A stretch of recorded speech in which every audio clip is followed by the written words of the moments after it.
በስመ አብ ወወልድ ወመንፈስ ቅዱስ አሐዱ አምላክ አሜን። ቅድስት የዐቢይ ጾም ሁለተኛ ሳምንት። የቅድስና ባለቤት የሆነው እርሱ እግዚአብሔር አምላክ ነው።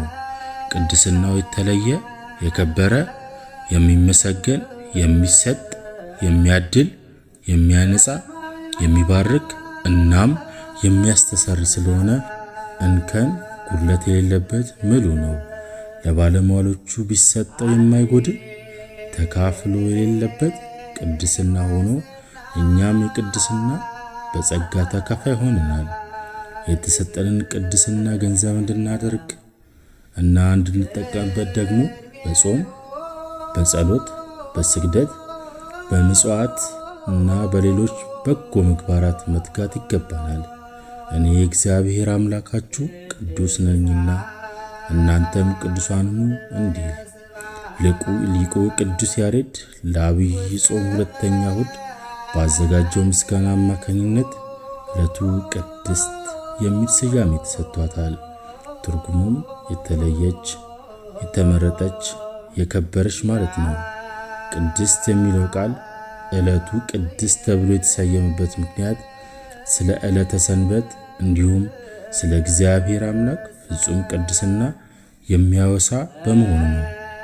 ለዚህም ቅዱስ ያሬድ በጾመ ድጓ ለእግዚአብሔር ተገዙ፣ ስሙንም ጥሩ፣ ሥራውንም ለአሕዛብ ንገሯቸው፣ ለስሙም ምስጋና አቅርቡ፣ ሰንበትን አክብሩ፣ እውነትንም አድርጉ፣ ብል የማያበላሸው ሌባም የማያገኘው በሰማያት ያለ መዝገብ ለእናንተ ሰብስቡ፣ ተዘጋጅታችሁ ተቀመጡ፣ ክርስቶስ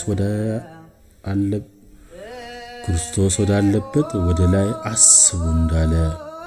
ቅዱስ ያሬድም ወቅቱን ቅድስት ብሎ ሲሰይም አንደኛ የ40 ቀን ጾም መጀመሪያ በመሆኑ ዕለቱ ከዐቢይ ጾም ቀናት ውስጥ 40ው ጌታችን መድኃኒታችን ኢየሱስ ክርስቶስ የጾም መጀመሪያ ስለሆነች፣ ሁለተኛው ቅድስት ሰንበት ላይ በመዋሉ እንዲህ የሰንበትን ቀን ትቀድሰው ዘንድ አስብ ተብሎ በዘጸአት ምዕራፍ 20 ከቁጥር 8 ላይ እንደተጻፈ የሰንበት ቀን አስቀድሞ የቀደሰ የባረከ ራሱ እግዚአብሔር ነው።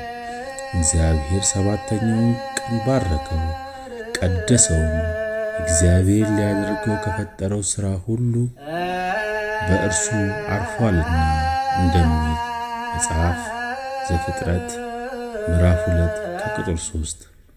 ሦስተኛው ወቅቱ ወርሃ ጾም በመሆኑ ምዕመናን ይህን ወቅት በጾም በጸሎት በእንባ በስግደት በአርምሞ በመልካም ሥራ ቅድስናን የምናገኝበት ጊዜው ሰው ወደ እግዚአብሔር አብዝቶ የሚተጋበት ወቅት በመሆኑ ለእግዚአብሔር የሚገባ ነገር ለማድረግ የነገር ሁሉ መጀመሪያ ለመልካም ነገር መነሻ በቅድስና በንጹሕ ልቦና መቅረብ ስለሆነ ቅድስት ብሏታል።